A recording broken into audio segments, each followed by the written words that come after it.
Selamat siang semuanya, kami dari kelompok 7 akan mereview aplikasi bernama TikTok. Perkenalkan, nama saya Sergio Bennett dengan NPM 202. Perkenalkan, nama saya Muhammad Rizal Hanif dengan NPM 203. Perkenalkan, nama aku Sufyan Abdanu Sakitan, NPM-nya 207. Perkenalkan, nama aku M. Asrum Justin dan NPM 208. TikTok adalah platform media sosial berbasis video pendek yang dikembangkan oleh perusahaan asal Tiongkok bernama ByteDance. Pertama kali diluncurkan pada tahun 2016 dengan nama Douyin untuk pasar Tiongkok. Aplikasi ini kemudian diperkenalkan ke dunia internasional pada tahun 2017 dengan nama TikTok.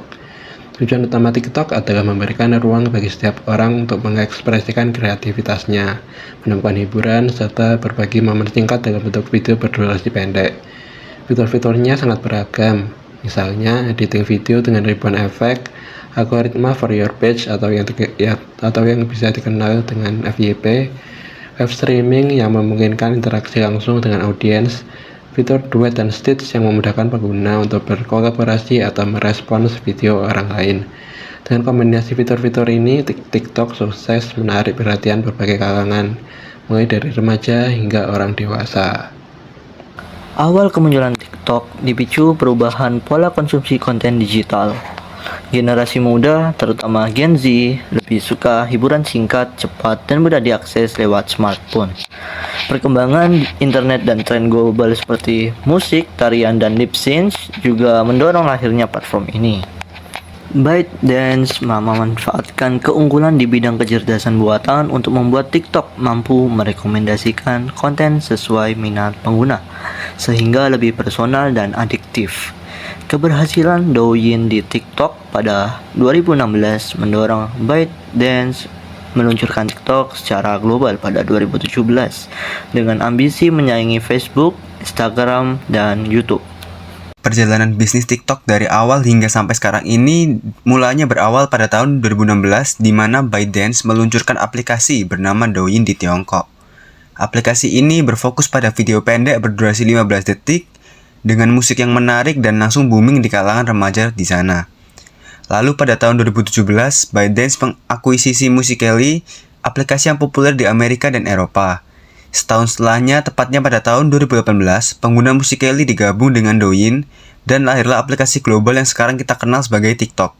Dari situ, pertumbuhan TikTok menjadi sangat cepat di seluruh dunia. Lalu masuk ke strategi bisnis, sejak 2019 sampai sekarang, TikTok mengembangkan model monetisasi lewat berbagai cara.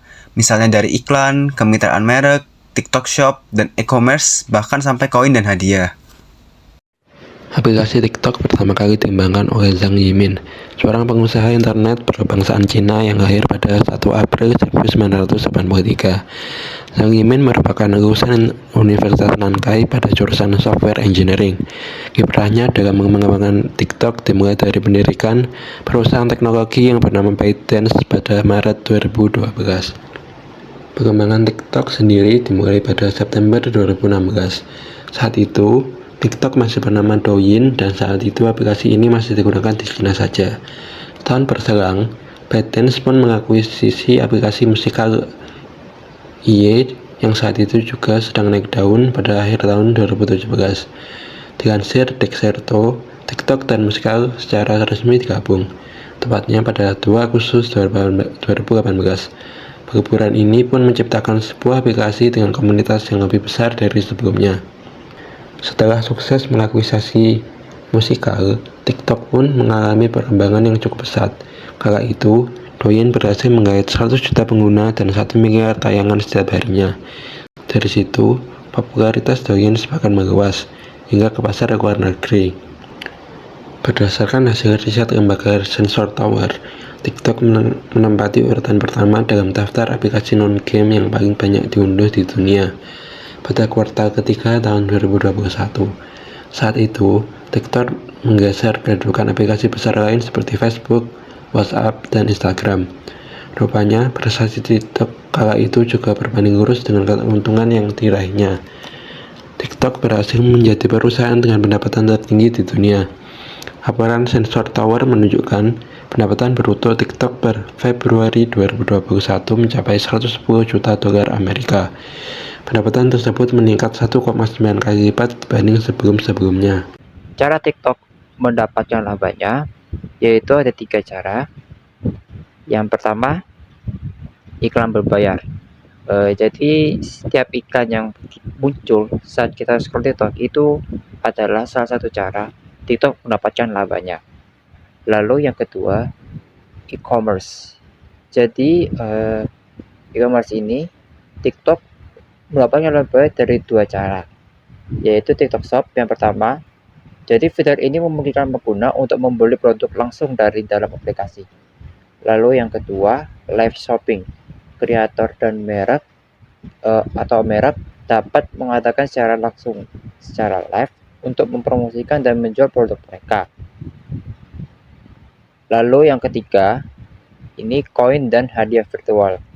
Jadi yang pertama, koin TikTok itu adalah pengguna dapat membeli koin yang udah disediakan di TikTok secara virtual untuk membeli hadiah virtual.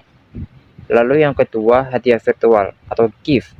Jadi pengguna dapat memberikan hadiah ini yang virtual berupa emoji, biasanya kayak mawar, singa dan sebagainya saat live streaming berlangsung. Oke. Jadi itu adalah cara TikTok mendapatkan labanya. Jadi motivasi yang kita bisa dapat dari perjalanan aplikasi TikTok ini adalah dari sini kita bisa belajar bahwa munculnya permasalahan-permasalahan yang ada. Janganlah kalian berhenti untuk terus berkreasi dan berinovasi, karena itu bukanlah akhir dari segalanya.